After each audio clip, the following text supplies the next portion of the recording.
Mr. President, I rise for a point of personal privilege.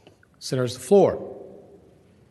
Mr. President, members of the Senate, I have not spoken during a point of personal privilege this session about the Parole Board, and I regret having to stand up now and impose upon your time. In connection with that, I don't know how many people were up at 11 o'clock last night, but at 11 o'clock last night on Channel 6 News, there was a story that should garner the attention of every member of this body, every member of the House of Delegates. It should infuriate members of this body. It should infuriate citizens across the Commonwealth of Virginia.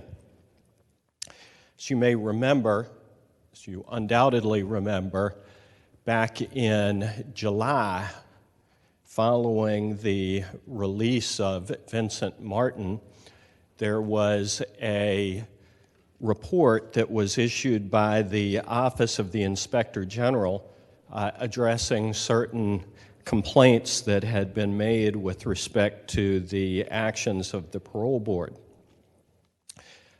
Initially, the media asked for copies of that report, and they were provided with a 6-page, blacked-out, totally redacted document that was concealed. It contained the date, the addressee, Secretary of Public Safety Moran, and a signature line, and a line at the bottom that said that the allegations were deemed to have been founded. After much wrangling and pointing out by the minority leader in this body and the minority leader in the other body that Virginia law required the production of that report to the leaders of the General Assembly on both sides of the aisle, a copy of that report was actually provided, or a copy of some report was actually provided. There was already a great deal of question and ambiguity about the authenticity of that document and whether or not it was the report that was initially issued. As you may also remember, there was a response issued by the Parole Board itself, actually addressing the findings of the Inspector General, but it referenced a different date from the report that was provided to the senator from James City County. That report was 6 pages long, the one that was ultimately produced.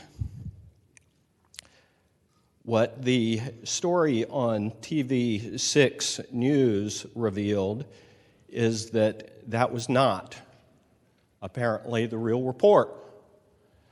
That indeed, instead of a 6-page report, there was a 13-page report, 7 pages of which disappeared, apparently, before it was provided to Senator Northam and to Delegate Gilbert, and presumably even to the majority leader in the House, or maybe even to the Speaker of the House of Delegates. And what was redacted or excised or eliminated from what appears to have been a whitewashed report were specific, according to this story, were specific factual findings of misconduct, lies, abuse of power, violations of state and federal law, or state law, and actually violations of the constitutional duties by the chairman and perhaps members of the Parole Board. Now, this raises 4 issues. 1, misconduct, the basic one, misconduct by the parole board and its members. Number two, we have an inspector general whose independence is a fundamental component of his responsibilities. And the second issue involves violations of that duty of independence by the inspector general, who happens to be a gubernatorial appointee. Third, and I don't know how else to put this, I didn't get a chance to watch the governor's news conference this morning, but the governor and the Secretary of Public Safety reportedly were asked directly questions about this, which, I don't know, seem to be dodged. There is a cover-up that has occurred. And I don't know, the governor and the Secretary of Public Safety denied knowledge of a 13-page report in the news conference. I don't know how that could be. Maybe there's a question that should be asked as to whether the Attorney General's office had a role in the editing and excising of that report. I don't know the answer to that. The parole board, the article and the news story on TV6 says that the specific things that were excised from the July report were charges that the former chair, now judge, actually asked at least 2 employees to falsify a report. That was in the findings of the Inspector General. It said that in the report from June of 2020, Inspector General Michael Westfall wrote to the chairman at the time, wrote that the chairman, Bennett, violated the state constitution but by not remaining impartial in connection with the case of Vincent Martin. The Inspector General also said that in March of last year, the chair asked a hearing examiner, and this is one that is deeply troubling, asked a hearing examiner to falsify a report by making it appear as their own within Martin's case file. That the Inspector General also apparently wrote that in April, the chair of the parole board falsely told Secretary Moran that she had not actively advocated in connection with that case. It said that the chair told at least 1 parole board employee that she was going to purposefully release Martin and certain other inmates near the end of her term because of the backlash that those decisions would bring. The Inspector General, Westfall, also apparently wrote that the current chair had violated state code by making, I think, false entries or by the destruction of records by officers and an executive order requiring all executive branch agencies to cooperate with a state inspector general's investigation to the fullest extent. Now, an inspector general has a duty of impartiality. I mean, they are the independent watchdog of our state government. Their statutory obligation, and I'm reading from the Code of Virginia, is to prepare a detailed report of each investigation stating whether fraud, waste, abuse, or corruption has been detected, if fraud, waste, abuse, or corruption is detected, the report shall identify the person committing the wrongful act or omission and describe the wrongful act of or omission. Further, it has specific requirements with respect to what happens with that report. It says that the duty of the Inspector General is to notify the governor's chief of staff, the speaker, the majority leader and minority leader, the House of Delegates, the president pro tem, the majority leader, and the minority leader of the Senate of those problems, abuses, or deficiencies relating to the management or operation of a state agency or non-state agency. And why, you might ask, would they have that obligation? Why would they be required to report to Democrats and Republicans without regard to who's in the governor's mansion?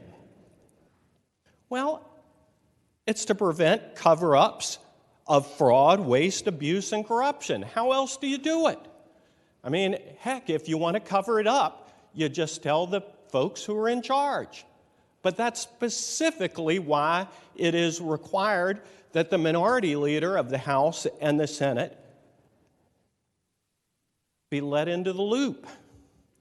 Now, what happens when a state inspector general is persuaded to whitewash an investigation or to give a sanitized version of a report to the opposition? Of course, it is that nobody learns the truth. Nobody learns the truth.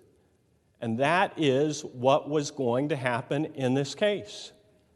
And thankfully, there's some in the media who have been like a dog with a bone. They have not let go. They have continued to pursue this, and I hope that they will continue to do it. And, you know, this is just one report. There were apparently 7 different investigations. And the one report that we actually got a copy of after demanding it, it was, it was 6 pages. So it wasn't completely devoid of facts or findings, but the remainder were basically just vacuous summaries that said very little about anything. You know,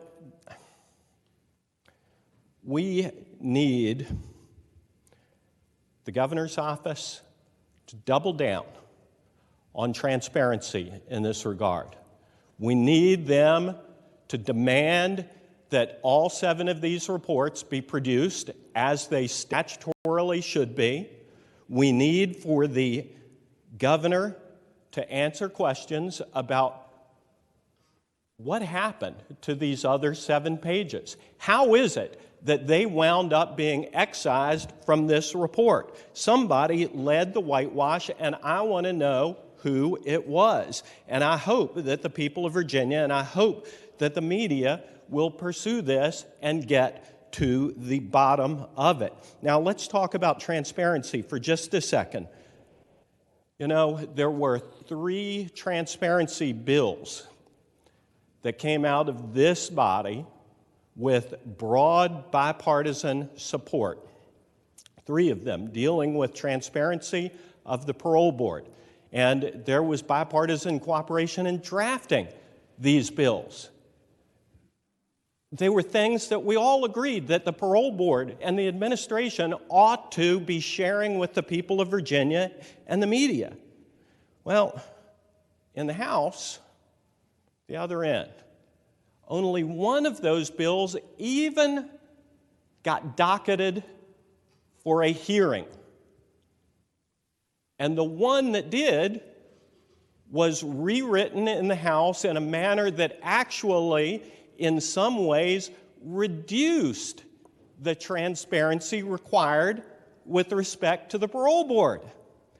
And it is no coincidence that this morning at the news conference, the governor and the Secretary of Public Safety said that they were looking forward to seeing that bill on their desk to sign that bill that in many ways, or a couple of ways, is going to reduce parole board transparency. It's time to come clean.